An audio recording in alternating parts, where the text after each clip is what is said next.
and welcome to Season 3, Episode 4 of the award-winning HUTV, Huntsville Utilities Television. I'm Todd, joined as always by the Bonnie to my Clyde and the Jekyll to my Hyde, Amanda. Hey, everybody. We are, I think this is Episode 4, isn't it? Yeah, we're up to 4. I actually took a guess because I wasn't entirely sure.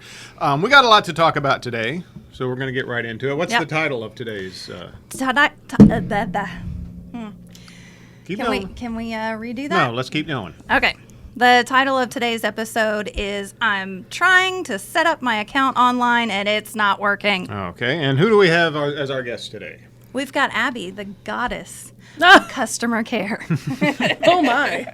I think it says it on your business card. It does, yeah. It's a strong uphold to live to, but, it's on a card, it's official. So there was a time when if you wanted utility service, you had to get in your car, drive down here or up here or over here, whatever the case may be, and sit down across the desk, and there you go. But that's not the way it is anymore.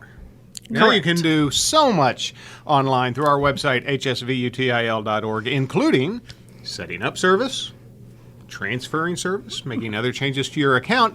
But every now and then, people run into a little snag. Right. And most of these snags we have found, and if I'm wrong, then can usually be...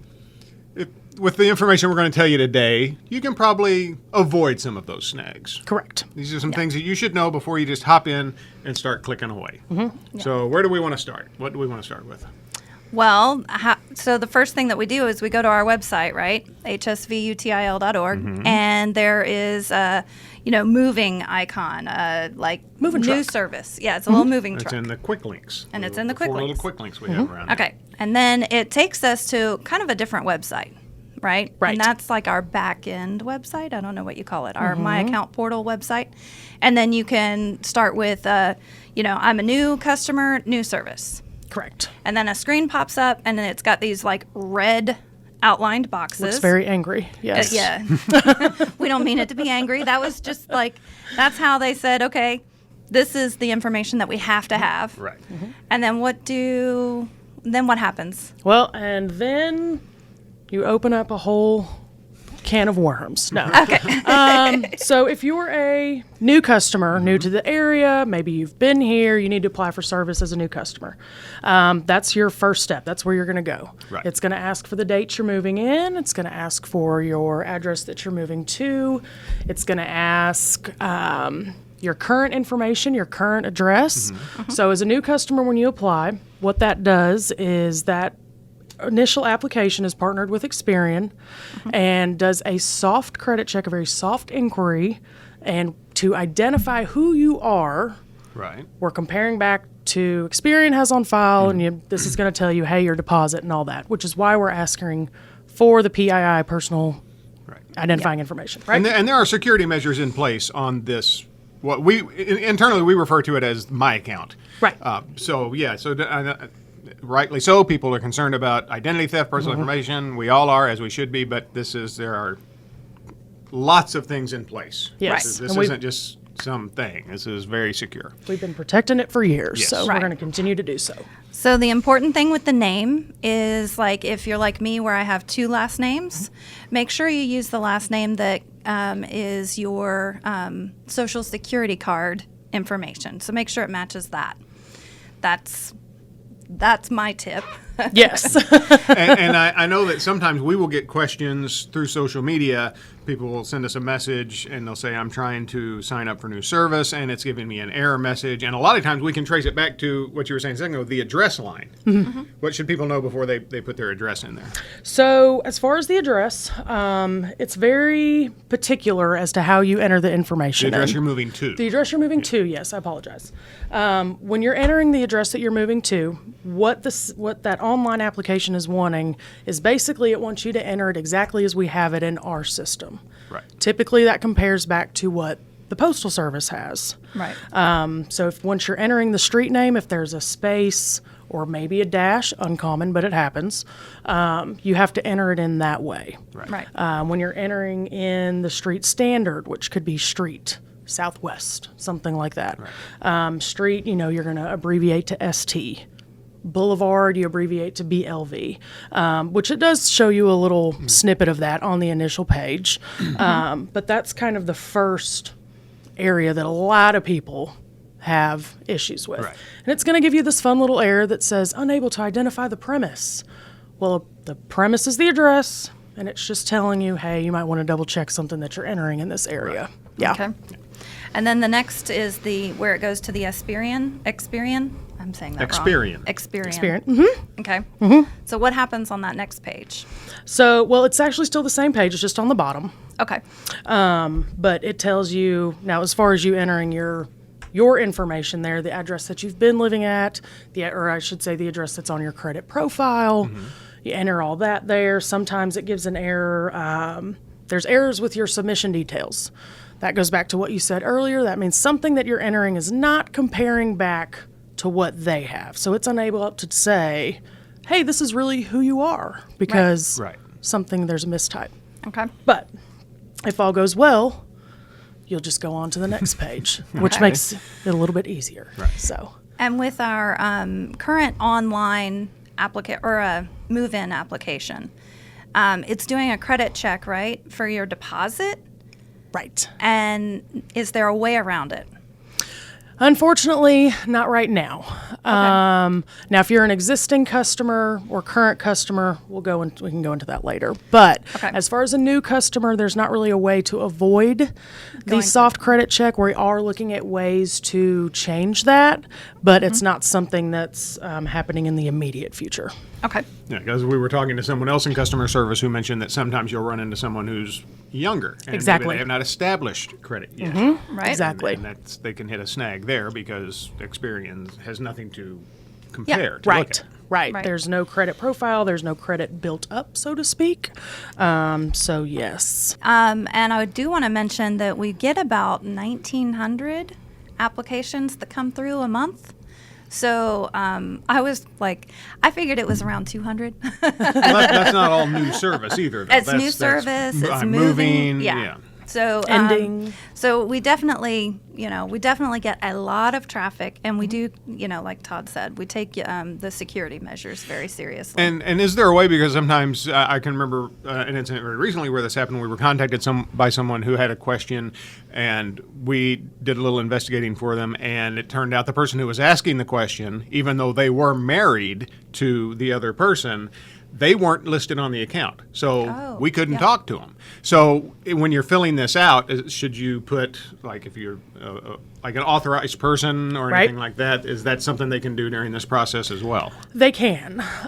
So once you get to, I believe it's the third page of the application, it'll ask for, an email, a phone number, contact and such. Okay. So you can enter it on there. However, that doesn't necessarily mean that that person is authorized on your account Right. to discuss everything that's there. Okay. That would be if, like, we're trying to reach the account holder by maybe about a power outage or account issue.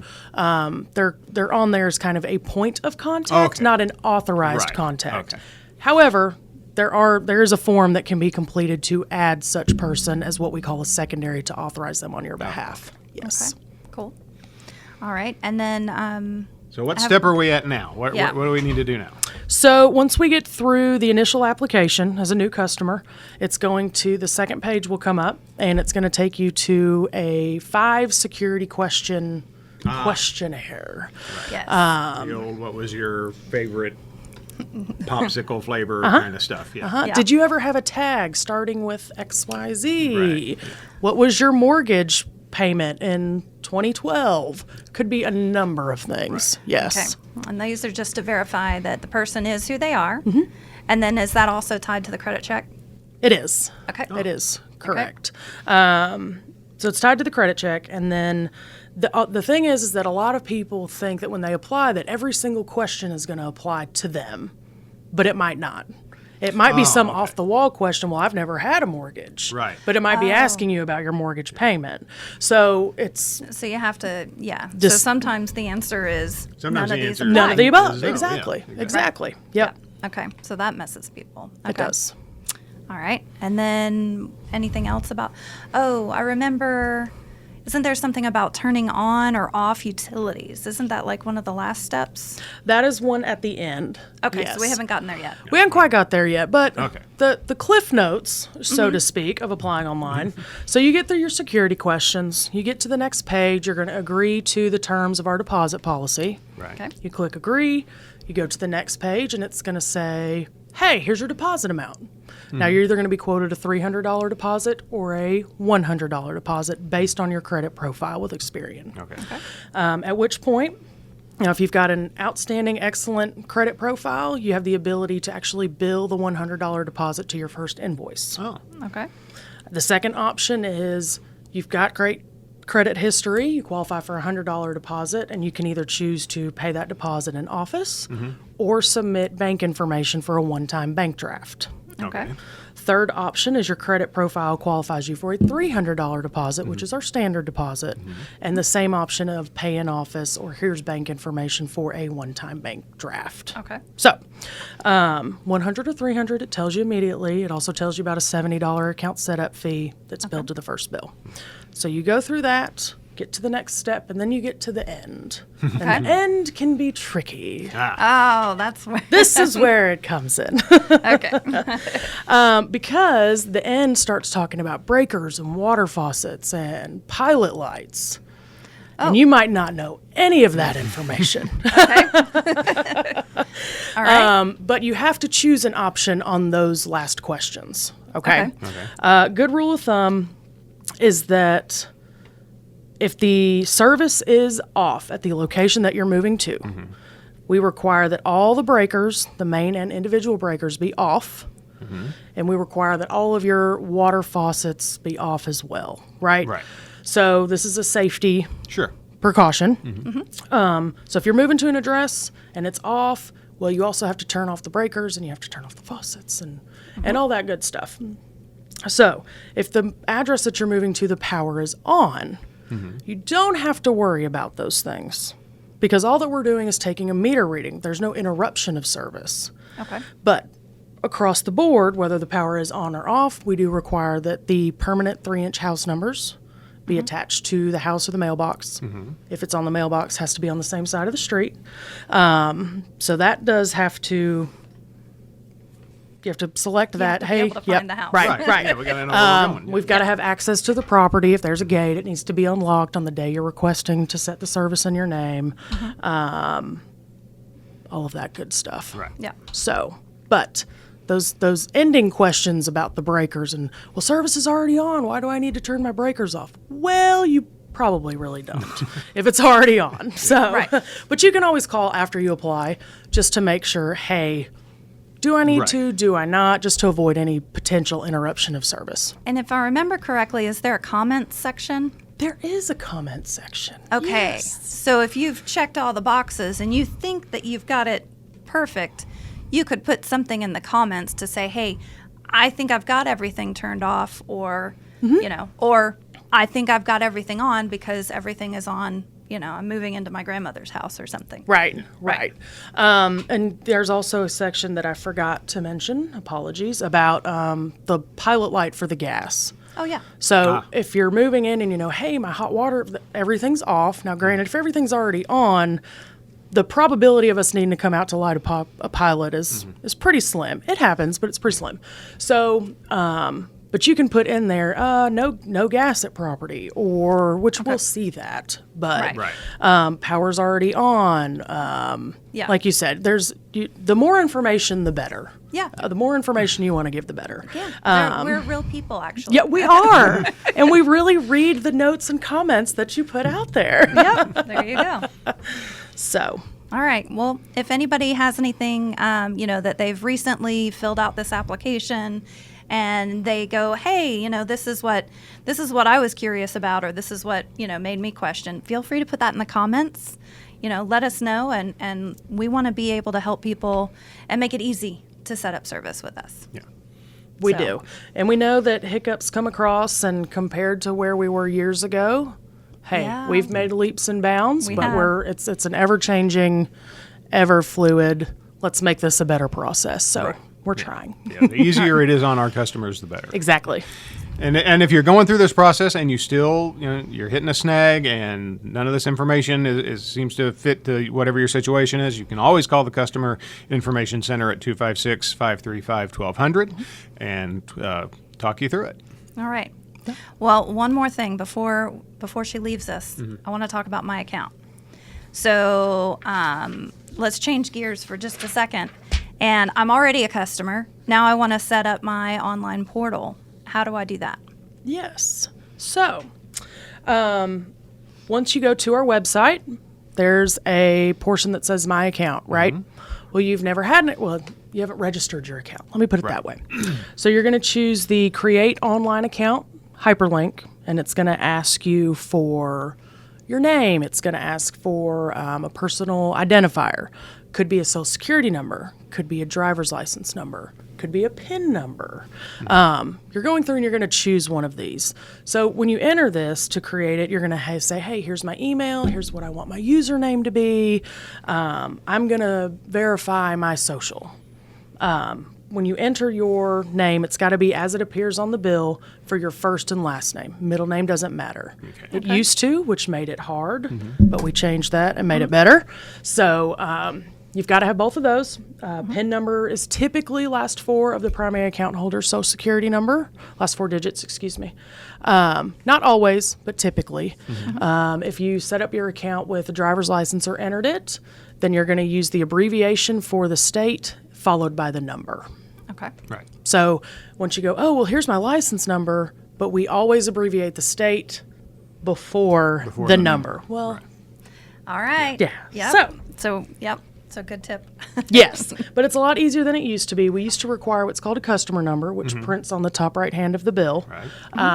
Well, if you haven't been here for 5 years, or you're e-billing, or whatever the case may be, who knows what that number is? Yeah. So we eliminated that part from the process in order to make it much easier to access accounts you guys online. just implemented that change, right? Yes. Yeah, that's recent. So It was about middle of July, end of July, somewhere around there. So. awesome. And that was based on customer feedback. It was. So, yes. And it was also based on our customer service rep feedback as well. Hey, we Right. get a lot of walk-in customers. We get a lot of calls about Yeah. these, our customers are being frustrated because they can't do it, and we can't help them because we can't provide this. And so it's a much easier, better process now. And you updated the forgot my password part, or was it the so when you go to the link and you've forgotten your password, you have to know your username. Yes, Right. you do. Okay. You do have to know your username, and you have to have the email that you registered the account with. Okay. Unfortunately, we don't have a forgot username option Right. at this time. That's something else that we're looking at improving. But yes, we do have an option for Because that. we, on a weekly basis, get numerous, either through Facebook Messenger or through the report a problem form on the website. People will say, I forgot my username. Please tell me what it is. Well, we're not going to do that. We can't. We can't do that. And even So- if you were to call in, we cannot provide that information. Right. And so, we even there's a form that says report a problem, and we were getting so many through this form that said, I can't remember my username, please reset it for me, that we put on the top of that page. If your problem is that you forgot your username, don't fill out this form because it's not, and people still do it. So, okay, but if I have forgotten my username, what can I do? It's super easy. You just register your account. Just and create a new redo one. it again. Yeah. Yep. Yeah. Yep. And most of the time, that's your best bet to go with. It really is. Yeah. Because if they do call the customer information center and say, I've forgotten my username, can you tell me what it is? Well, no, you're not going to do that because it could be anybody on the phone. Right. And so, so it's just reset your account by creating a new one. Exactly. And now that we don't require that customer number that was on the bill, it's a lot easier to register the account Cool. and create a new username and password. And once you've got your online account, there's so much you can do. You can track. The big thing that we always stress is you can track your consumption. Right now, all you can track is electricity consumption. That will eventually change, but that's a process we're going through. And we just can't stress enough, especially since we had a really hot summer, and got a lot of electricity consumption. I got through my smart thermostat. I got my email yesterday that said in August my upstairs air conditioning unit ran for 62 hours less than it did in July. Oh, that's So- impressive. And it had Yes. gone up by like 130 hours from June to July. So it's getting back down there. But, we're going to be moving into the colder part of the year, and it's just important to track that consumption. Don't say that. They said I can't help it. They said cool front on the news for next week, so Okay, good, we're going to good, speak good, it into good. existence. All right. I like it. Awesome. All right. Well, I feel like we've covered everything for the My Account. Fabulous. And I think so. Is there anything else customers should know about any of this? It's been a rough couple months for Yeah. everyone involved. We are all, customers alone are not the only ones affected. We're customers too. we are. I mean, so when that bill skyrocket because of the high temps in July, hey, we're right there with you. Yeah, So I've seen people on social media say, "Well, I'm going to get me a job at Huntsville Utilities so I don't have to pay this bill." Like, really? Because That's not how it I've been here 5 years and I've been paying a utility bill every month for that 5 Right, years. every time. Nobody said Yeah. anything to me. I must Yeah. have missed a memo. But yeah, we're right there with you. It's gotten to the My wife just pays the bill all our bills because I just don't like looking at them. All right. Okay, so if you have any questions or comments, you can put them below, and we will try to get them answered for you. And Like and subscribe. like and subscribe and hit the bell so you never miss another video. Thank you, Abby, for joining us today. thank you very much. And until next time, I am Todd for Amanda and all of us here at the award-winning HUTV saying thanks for watching. And remember, you can't spell utilities without you.